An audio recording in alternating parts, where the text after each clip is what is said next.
सुप्रभात बच्चों। आशा है आप सकुशल होंगे। वह अपनी पढ़ाई भी अच्छे से कर रही होंगे।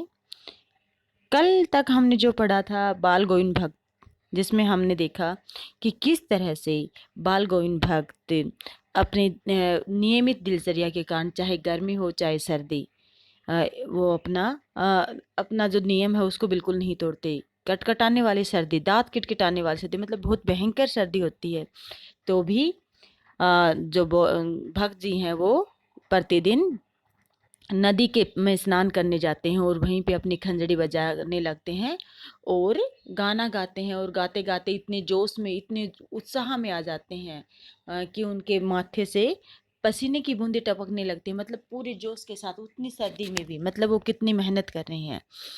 इसके साथ ही साथ हमने जाना कि किस तरह से ग्रामीण वातावरण में किसान खेतों में काम करते हैं, किस तरह से उनकी संगीत का प्रभाव उन काम करने वालों पे भी पड़ता है। तो इससे आगे हम बाल गोविंद भक्त के पाठ को और पढ़ते हैं आगे। गर्मियों में उस संझा कितनी उमस भरी शाम को न शीतल करती। उनकी संझा, संझा मतलब शाम को गाया, वो जो शाम को जो गीत गाते थे।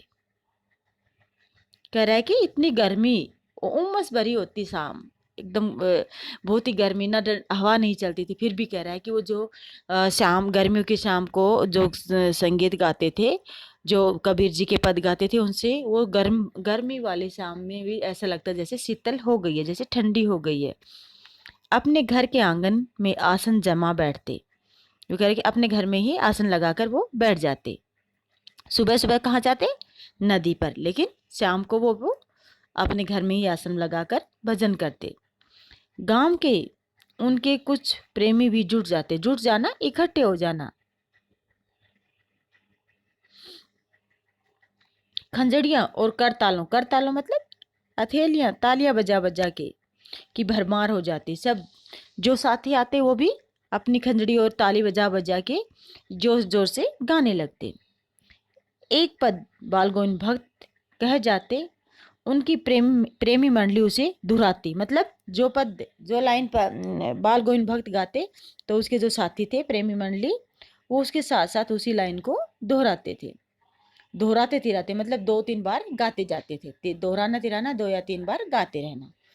धीरे धीरे स्वर ऊंचा होने लगता, एक निश्चित ताल, एक निश्चित गति से। कह रहा है कि पहले धीरे गाते और गाते गाते गाते वो स्वर, एक उनकी जो आवाज़ थी वो ऊंची होने लगती, और वो भी एक निश्चित गति से।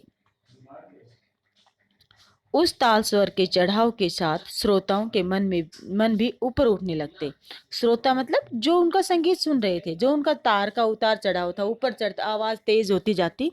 तो कह रहा है कि जो सुनने वाले हैं, जो उसका संगीत को सुनने वाले हैं, उनका मन भी ऊपर उठने लगता।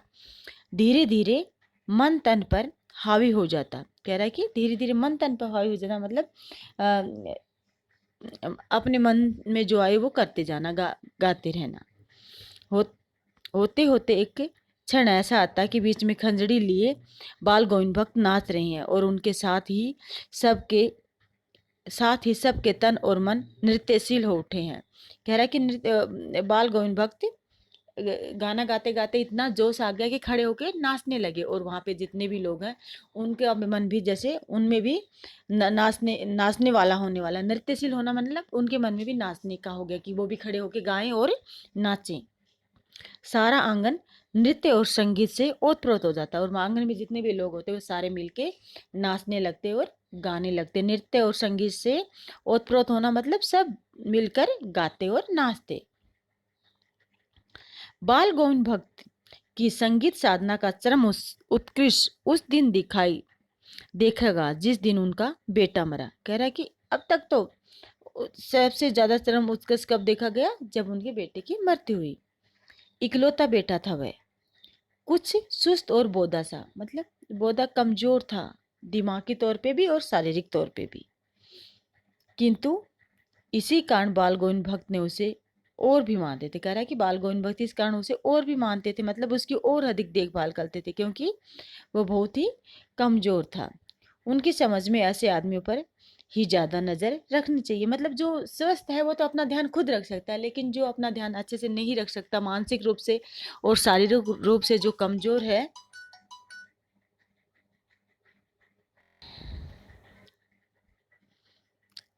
क्योंकि ये निगरानी और मोहब्बत के ज़्यादा हकदार होते हैं। कह रहे कि इनकी ये निगरानी निगरानी मतलब देखभाल, मोहब्बत मतलब प्यार के ज़्यादा हकदार होते हैं।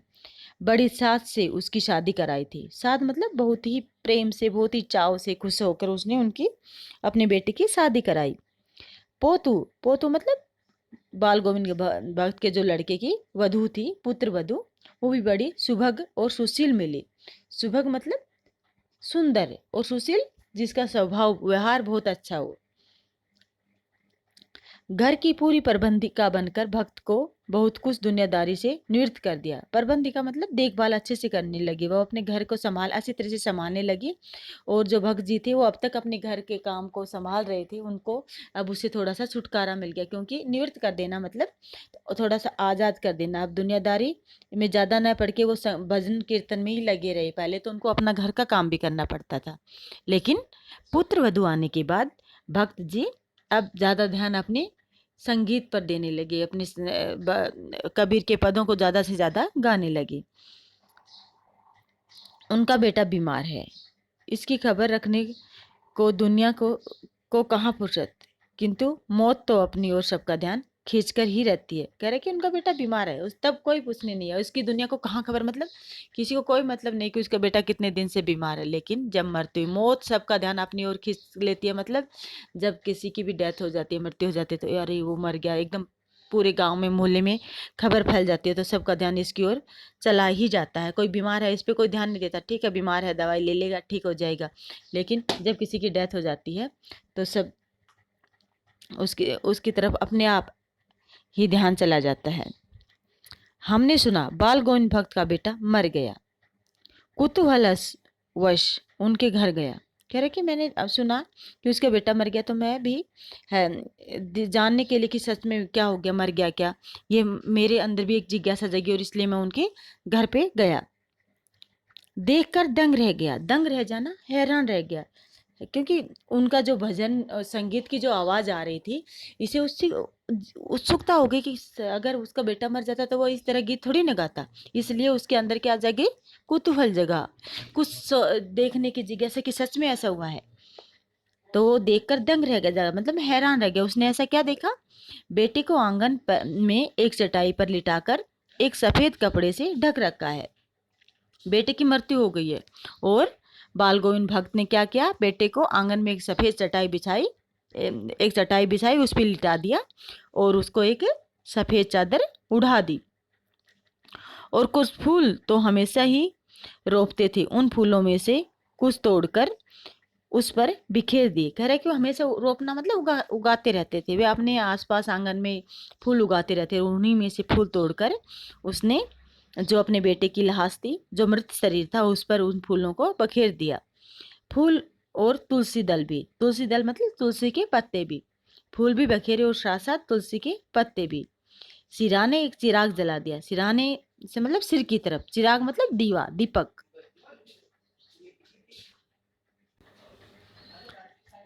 और उसके सामने जमीन पर ही आसन जमाए गीत गाए चले जा रहे थे। बेटे की मृत्यु होगी और बेटे को चटाई पे लिटा दिया और ऊपर सफेद चादर उड़ा दी, और उसके ऊपर फूल और तुलसी के पत्ते बिखेर के, और उसी के सिरहाने सिर की तरफ एक दीपक जलाकर वहां बैठ के संगीत गाए जा रहे थे, जो कि सामाजिक परंपरा से बिल्कुल विरुद्ध था, अलग था।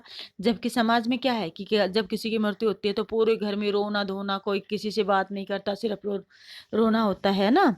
लेकिन जो बाल गोविंद भक्त है उनका अलग ही था, और इसी इसी को देखकर सभी कुतूहल में थे कि ये क्या कर रहे हैं बाल गोविंद भक्त। वही पुराना स्वर, वही पुरानी तल्लीनता, मतलब करे कि वही उसके स्वर में, उसकी आवाज़ में कोई बदलाव नहीं आया, कोई रोना नहीं, कोई आवाज़ का कपकपाना नहीं, कह रहा कि वैसे ही तल्लीनता, वैसे तल्लीन मतलब एकदम मस्त होके गाना। घर में पोतू रो रही है, जिसे गांव की स्त्रियां चुप कराने की कोशिश कर रही हैं। जो करे कि पुत्र वधू है वो रो रही है, और गांव की स्त्रियां उसे चुप करवाना चाह रही हैं, किंतु बाल गोविंद भक्त गाए जा रहे हैं। हाँ, गाते गाते कभी कभी पोतों के नज़दीक भी जाते हैं और उसे रोने के बदले उत्सव मनाने को कहते हैं। कह रहा है कि गाते गाते पोतू जब रो रही है, पुत्र वधू रो रही है, उसके पति की मृत्यु हो गई, वो रो रही है, तो बाल गोविंद भक्त कहते हैं कि ये रोने का टाइम नहीं बल्कि उत्सव मनाने का टाइम है। आत्मा परमात्मा के पास चली गई है, विरहनी अपने प्रेमी से जा मिली है। भला इससे बढ़कर आनंद की कौन बात। मैं कभी कभी सोचता यह पागल तो नहीं हो गई, किंतु नहीं, वह जो कुछ कह रही थी उनमें उनका विश्वास बोल रहा था। वह चरम विश्वास को हमेशा ही मृत्यु पर विजयी होता आया है। कि विश्वास था, क्या विश्वास कि आत्मा परमात्मा के और एक दिन सबको जाना है, और ये समय इस सांसारिक दुविधाओं से मुक्ति मिलके भगवान के पास चला गया है, और ये समय उत्सव मनाने का है। तो यहाँ पे आपने देखा बाल गोविंद भक्त की जो दिनचर्या थी, जो जिस तरह का उन्होंने व्यवहार किया, वो समाज के अन्य लोगों के व्यवहार से एकदम भिन्न था। क्योंकि हम समाज में हम जब भी, चाहे किसी बूढ़े की मृत्यु हो चाहे जवान की, लेकिन ये तो उनका बेटा था, एक जवान बेटा जब मर गया, तब हम इस तरह से उन्हें तल्लीन होकर भगवान की मस्ती में भजन गाते हुए देखते, तो एक बार हैरानी हमें भी हो सकती है कि कोई ऐसा कैसे कर सकता है।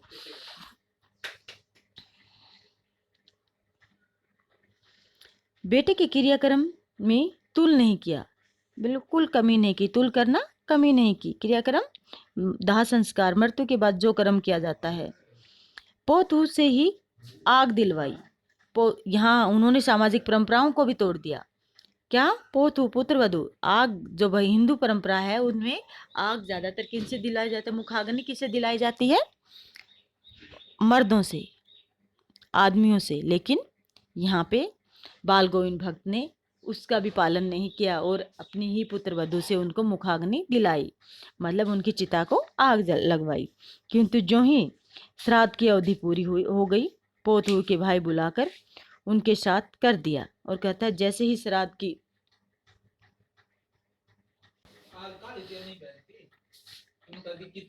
यह आदेश देते हुए कि इसकी दूसरी शादी कर देना। कह रहा है कि जैसे ही श्राद्ध खत्म हुए, 12 दिन पूरे हुए, और उसने अपने पुत्र वधू के भाई को बुलाया और उसकी दूसरी शादी करने के लिए कहा। जबकि समाज में ये भी एक समाज की रीति रिवाज से अलग था। समाज में क्या था कि विधवा को दूसरी शादी करने की अनुमति नहीं थी। लेकिन यहाँ बाल गोविंद भक्त जानते थे कि अभी ये किसके सहारे जिएगी, और इसलिए उसने समाज की कोई परवाह नहीं की, समाज के रीति रिवाजों को बिल्कुल ही तोड़ दिया, और समाज में एक सुधारात्मक दृष्टिकोण जिसे हम कह सकते हैं उसे अपनाते हुए अपने पुत्र वधू के भाई को बुलाया और उसकी दूसरी शादी के लिए कहा। इधर पोतहू रो रो कर कहती है, मैं चली जाऊंगी तो बुढ़ापे में कौन आपके लिए भोजन बनाएगा? बीमार पड़े तो कौन एक चुल्लू भर पानी भी देगा? लेकिन उधर जो उसकी जो पुत्र वधू है वो भी उस अपने बूढ़े ससुर को छोड़कर जाने के लिए खुश नहीं है। क्यों? क्योंकि उसे पता है कि इस घर में अभी उसके सिवाय उसका कोई नहीं है, क्योंकि उसका एक बेटा था वो मर चुका है। अगर कह रहा है कि मैं भी आपको छोड़ के चली गई तो फिर आप अगर कभी आप बीमार पड़ गए तो आपकी सेवा कौन करेगा, कौन आपको खाना देगा? तो वो इसलिए वो उन्हें छोड़कर नहीं जाना चाहती। लेकिन बाल गोविंद भक्त को लगता है कि मुझे तो पता नहीं, मैं बूढ़ा हूँ, कब मर जाऊं, तो फिर मेरे बाद इसको कौन से मिलेगा, इसलिए वो चाहता है कि वो दूसरी शादी कर ले। मैं पैर पड़ती हूँ, मुझे अपने चरणों से अलग नहीं कीजिए। लेकिन भक्त का निर्णय अटल था। तू जा, नहीं तो मैं ही इस घर को छोड़कर चल दूंगा। यह थी उसकी आखिरी दलील, और इस दलील के आगे बेचारी की क्या चलती। मतलब उसने आखिर में कह दिया कि या तो तुम चली जाओ या फिर मैं इस घर को छोड़कर चला जाऊंगा। तो इस पर वो बेबस हो गई, उसे जाना पड़ा। बाल गोविंद भक्त की मौत उन्हीं के अनुरूप हुई। वह हर वर्ष गंगा स्नान करने जाते।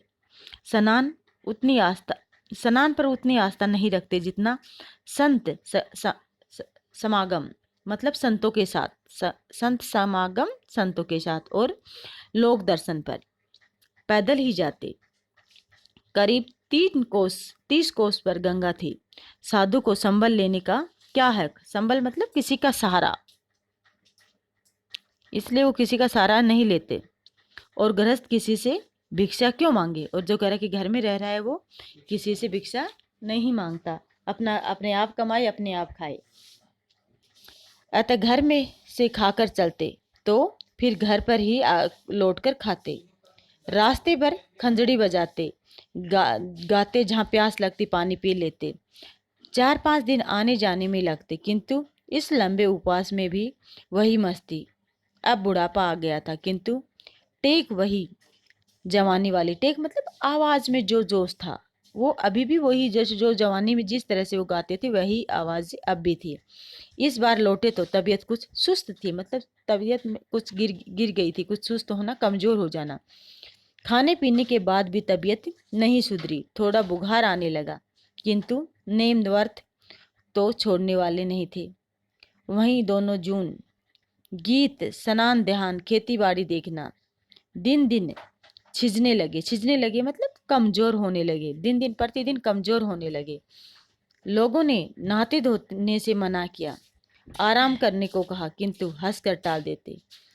उस दिन भी संध्या में गीत गाए, किंतु मालूम होता है जैसे तागा टूट गया हो। तागा टूट जाना मतलब उसके अभी सांस नहीं जुड़ पा रही थी, अच्छे से नहीं गा पा रहा था। माला का एक एक दाना बिखरा हुआ। भोर में लोगों ने गीत नहीं सुना, जाकर देखा तो बाल गोविंद भक्त नहीं रहे, सिर्फ उनका पंजर पड़ा था, मतलब शरीर, मृत शरीर पड़ा हुआ था।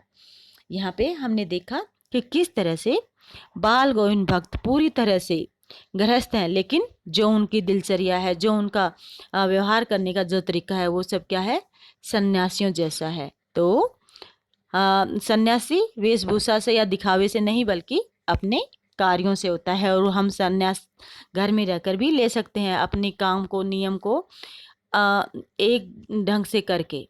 ठीक है बच्चों। और हमने यहाँ पे देखा कि बाल गोविंद भक्त ने कौन सी ऐसी ऐसी सामाजिक समस्याएं थी जिनको यहाँ पे उठाया है।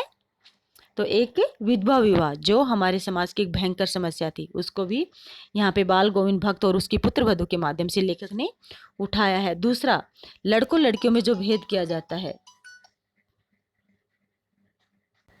लड़के लड़कियों का जो भेदभाव, पक्षपात है, उसे भी बाल गोविंद भक्त और उसकी पुत्र वधू के माध्यम से इस समाज से दूर करने की, जैसा कि नियम बना हुआ है कि किसी भी लाश को जो भी मर जाएगा उसको मुखाग्नि पुरुष देगा, लेकिन ये जरूरी नहीं है। जब औरत हर काम, लड़की हर काम में आगे हो सकती है तो ये काम वो क्यों नहीं कर सकती। ठीक है बच्चों, इसके अभ्यास के प्रश्न हम कल करेंगे। धन्यवाद बच्चों।